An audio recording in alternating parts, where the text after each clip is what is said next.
Operation Honeypreet, बड़ी coverage दिन भर। बात करते हैं हनीप्रीत की, जो राम रहीम की गिरफ्तारी के बाद से भागी भागी फिर रही है। बड़ी खबर इस समय की, हनीप्रीत को नेपाल के विराटनगर में एक पेट्रोल पंप पर देखा गया है। कल वो नेपाल के इटहरी में नजर आई थी। हनीप्रीत लगातार अपने ठिकाने बदल रही है। ये बताया जा रहा है कि हनीप्रीत किसी डेरा समर्थक के घर पर छिपी हुई है। इंडिया न्यूज की टीम भी हनीप्रीत की तलाश में नेपाल पहुंची हुई है। वहीं पंचकुला हिंसा में हनीप्रीत के खिलाफ हिंसा की साजिश रचने का केस दर्ज किया गया है। 43 दंगाइयों की लिस्ट में हनीप्रीत का नाम सबसे ऊपर है। वहीं डेरा चेयरपर्सन विपासना पर भी अब गिरफ्तारी की तलवार लटक रही है।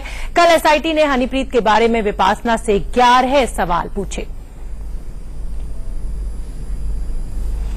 आपको ये तस्वीरें हम जो दिखा रहे हैं, आप देख सकते हैं, जो विपासना है, जो इस समय डेरा की जो सब कुछ संभाल रही है, उनके ऊपर भी अब गिरफ्तारी की तलवार लटक रही है। और दूसरी तरफ हनीप्रीत जो है, उनको नेपाल में एक पेट्रोल पंप पर देखा गया है। इंडिया न्यूज की टीम भी वहां पहुंची हुई है। पुलिस को भी उनकी बहुत तलाश है। और जो दंगा भड़का था बाबा पर फैसला आने के बाद, उसमें सबसे ऊपर लिस्ट में हनीप्रीत का नाम है।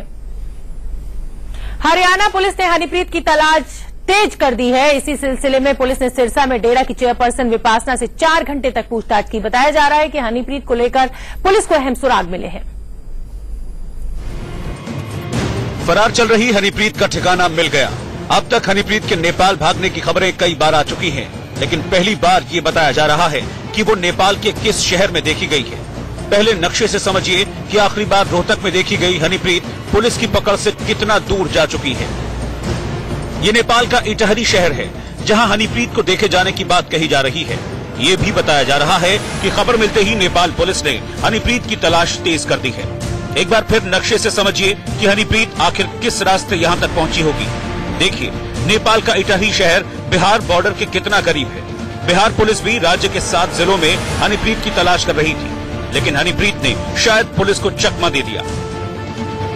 आखिर हनीप्रीत ने नेपाल के इसी शहर को छिपने के लिए क्यों चुना होगा? तो सुनिए, साल 2015 में जब भूकंप ने नेपाल में भारी तबाही मचाई थी, तब हनीप्रीत ने यहां के नुआटाल जिले में राहत अभियान चलाया था। बताया जा रहा है कि उस दौरान हनीप्रीत भी राम रहीम के साथ यहां आई थी, लिहाजा वो इस इलाके से अच्छी तरह वाकिफ है।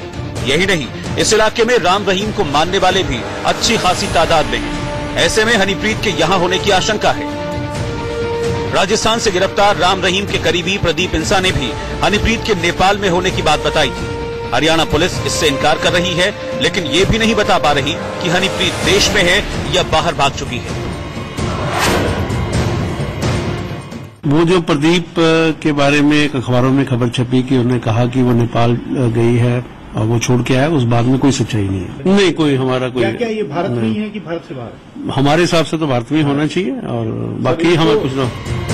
हनीप्रीत के अलावा पंचकुला में हिंसा भड़काने के आरोपी पवन इंसा और आदित्य इंसा भी फरार हैं। पुलिस ने इनके खिलाफ लुकआउट नोटिस जारी कर रखा है।